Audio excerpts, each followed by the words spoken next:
If you are only going to take one tip out of today's video, let it be that one, because that one is 100% the most important.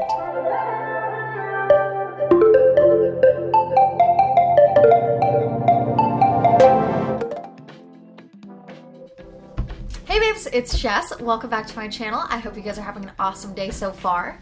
So, today is the last day of 2018, which is wild to me because I feel like this year just went by so fast. For today's video, we are talking about something that was very highly requested, and it's basically how to get your life together for 2019 and how to make sure that 2019 is an awesome year, how to kick it off right. Today's video is also the last Jess Miss giveaway. If you guys want to win all of the things in this picture right here, then just keep on watching. I'll talk about rules later. If you're not subscribed yet, don't forget to subscribe down below to join the family. And with that, let's hop on in.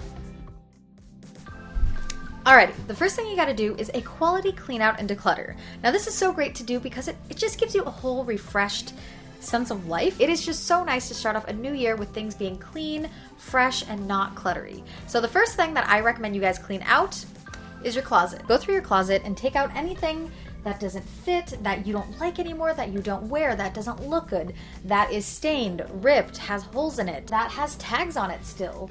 And if you have to try on every single thing in your closet to figure out what you want to keep and what you don't want to, definitely do it, because that is going to give you a very realistic view on what you actually want to keep and what you're just keeping to keep. From there, you can either sell your clothes on sites like Poshmark, Depop, Vinted, there's a ton, or you can donate your clothes to thrift stores or even local women's shelters. And do not just throw out your clothes, there's a ton of other places that they can go instead for a second life. Another thing you guys should clean out if you have not done it in a long time or ever is your makeup and toiletries. So on every makeup item, there is a little jar symbol with a number and the letter M. Basically, it tells you how long it takes to expire. So this concealer expires 12 months from when I bought it. If you don't remember when you bought something and you can't really approximate, get rid. I definitely think that's one place a lot of people forget to clean out. Another thing you guys have just got to clean out is your inbox. I know so many people who have like hundreds, if not thousands, of emails in their inbox and they can never find anything. So clean out your inbox.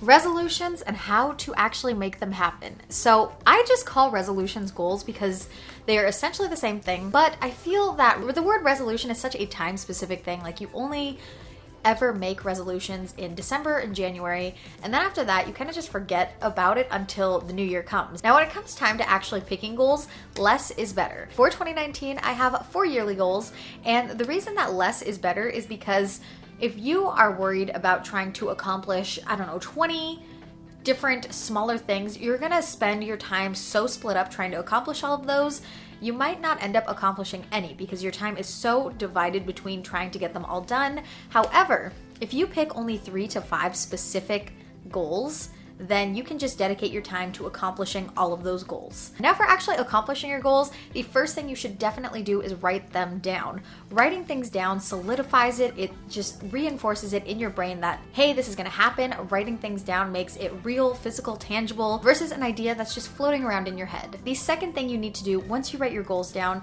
is to put your goals list somewhere where you're going to see it every single day. Every time you see it, it's just going to further reinforce how much you actually want this goal to happen, and you're going to be more encouraged to make it happen. And the final, most important thing to do to actually make your goals happen is to take your big yearly goals and break them into smaller, bite-sized weekly goals. I have my fancy letterboard that I put all of my goals on. I think it's just a really cute way to display my goals, and I'm gonna put this over on my desk so every day I see it and it just looks nice and cute, and I'm like, yeah, I want this to happen. For me, my 4 goals for this year are to get in shape and get healthy. The second yearly goal I have for this year is to save $5,000.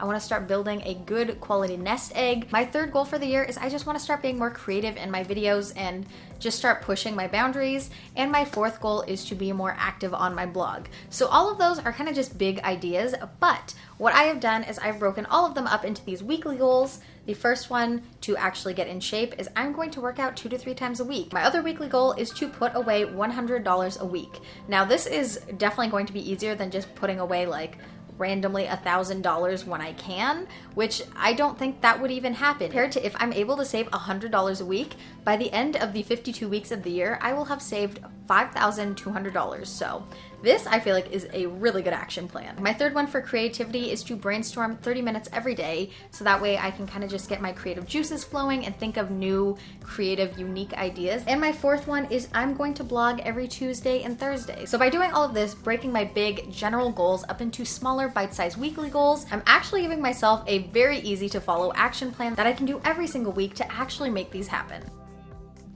The next thing I want you guys to do is evaluate your 2018. What brought you happiness? What brought you stress? What were your highs? What were your lows? Who did you spend your most time with? And how did that make you feel? And just ask yourself all sorts of questions like these and really kind of look at how your year was and why it was the way it was. That way, for your 2019, you can kind of see what areas of your life you need more of and what you need less of. For example, if you had friends in 2018, they were just toxic friends, maybe step back from hanging out with them. Personally, for me, I am the type of person who, if I have some sort of toxic relationship in my life, I cut them off. That's just me. I think that why should I spend time with them when there's so many other things in my life that bring me joy, that bring me happiness, that make me feel good about myself? Why should I spend life's precious moments wasting time on things that do the exact opposite? Creating a time management schedule ensures that you will make the most of your time. It'll help you be efficient and productive. A tip with time management that I highly recommend is time blocking.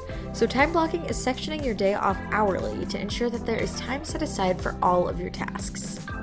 Sticking to a time management schedule and time blocking will allow you to be productive and make the best use of your time.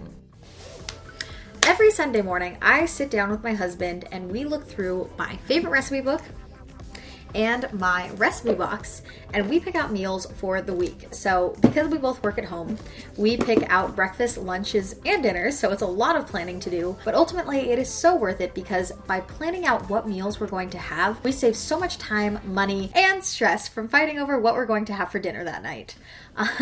I know we've all been there. Once you figure out what meals you want to eat throughout the week, you can make a grocery list. I always use Google Keep. I just find it to be efficient and I can just check things off, and it's linked to my Google Home. So that way, if I ever just want to put something on really quick and I'm not going to remember to write it down, I can just tell Google to put it on my shopping list and she'll just add it. Having a grocery list with all of the exact things that you'll need throughout the week is going to minimize your shopping budget. It's going to make sure you get exactly what you need, nothing more, nothing less. Meal planning is also going to save you from getting home from work one day and opening the fridge and not having any meal plans and being like, well, I guess I'll either go grocery shopping or I'll eat out.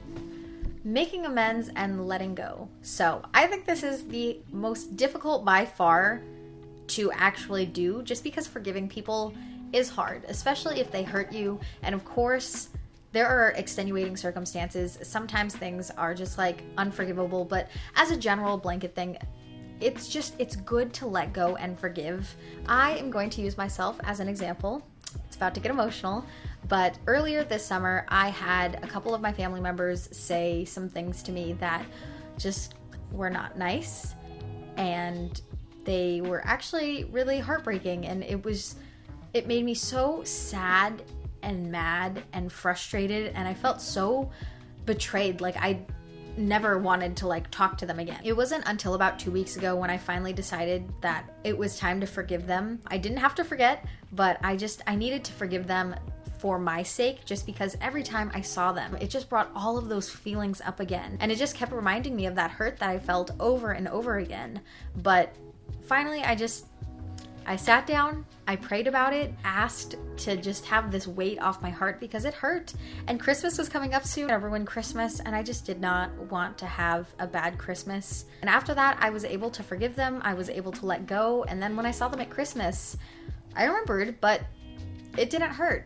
It actually allowed me to have just a normal time with them. Now I'm going into the new year and I don't have this grudge, this hurt in my heart. So from my experience, I have just found it to just be so freeing to just let go and make amends and pray about stuff. If you pray, it feels so good to just not have stuff weighing you down.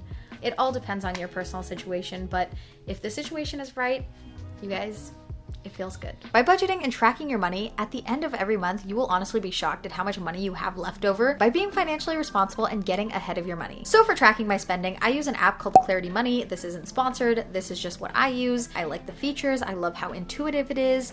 I like that it feels safe. The feature that I like the most, that I think is the most helpful, is the pie chart of your spending. So all of the money that you spent in the last month, it breaks it up into a pie chart where it shows percentages of what money you spent in the last month on what kind of things. Shopping, food, entertainment. For example, if you spent 70% of your income on food last month, maybe that's a good area to cut back in, and that's where you can start building your budget off of. Maybe start grocery shopping, learn how to cook so you're not spending $20 on avocado toast every morning at brunch with your friends. Also, tracking your spending is just going to make you realize a lot of things. Just like Kylie Jenner, you're just gonna realize a lot of things. You're gonna realize how much money you spend, and you're gonna just be like, wow, no wonder why I'm poor.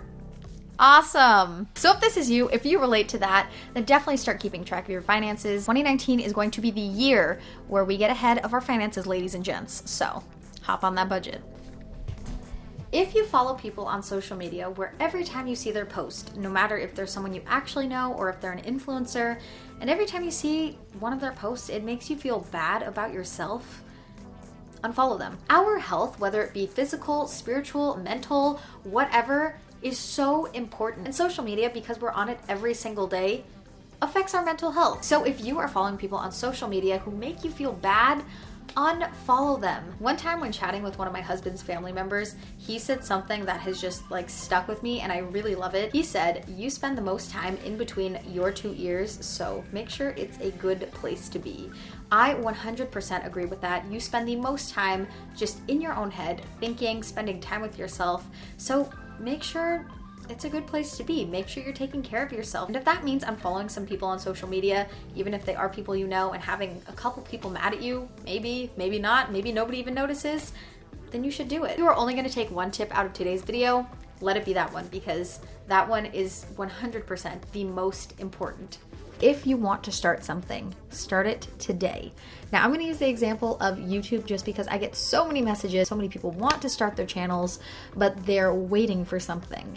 And oftentimes the thing that they're waiting for is, I don't know, saving up to buy a piece of equipment. But you don't need an expensive camera or a fancy set to start a YouTube channel. You literally can start a YouTube channel on your phone. And I know it's not as glamorous as an expensive like DSLR camera, but the back camera of an iPhone is like pretty high quality. Androids, questionable, but iPhones, no shade, no tea. But a camera on any newer camera phone, whether it's the Google Pixel, a Samsung, an iPhone, they all have really good cameras, and you can film a video from your phone. And maybe you don't like your first video as much later on, maybe your first few videos, but the beauty of YouTube is you can always unlist or private something. I have so many videos unlisted and privated because looking back at them, they are cringy, very cringy, but I just unlisted them and I just kept creating. The most difficult part of doing something is starting. So many people don't do things because they're afraid to just start, but once you do finally start, everything from there is just all downhill. If you start today, you are ahead of all of the people who are going to start tomorrow or the next day, or maybe never even start at all. I am encouraging you guys and challenging you that if there is something you have been wanting to start, whether it's a YouTube channel or working out or whatever, go for it. Start it today. Get out there, go do it, start it. So that is a wrap on today's video, guys. Thank you so much for watching. I hope that you guys enjoyed this video, and I hope that these tips help make 2019 the best year ever for you guys. I am praying for all of your guys' successes and just happiness and everything. I want you guys to have an amazing year. And if you guys have a tip of your own, please share it in the comment section. You never know who it might help. As for the giveaway, the way to enter is to subscribe to me here on YouTube, give this video a thumbs up, put your notification bell on, and to head over to my blog, jessicaneistadt.com, and sign up for my email subscriber list. From there, you're entered. This giveaway is going to end on January 7th, so make sure you enter by then. And because you'll be entering your email over on my email subscription list, I will already have your contact information so I can email you if you win. The last thing we're going to close out today's video with is our quote of the day segment, and today's quote of the day is, be proud of how hard you're trying. The fact that you tried and you're putting out effort and you're putting yourself out there, I think that's something to be pretty proud of. So be proud of yourself. Know I'm proud of you guys. Have an amazing 2019. I love you guys so much, and I will see you in my next video.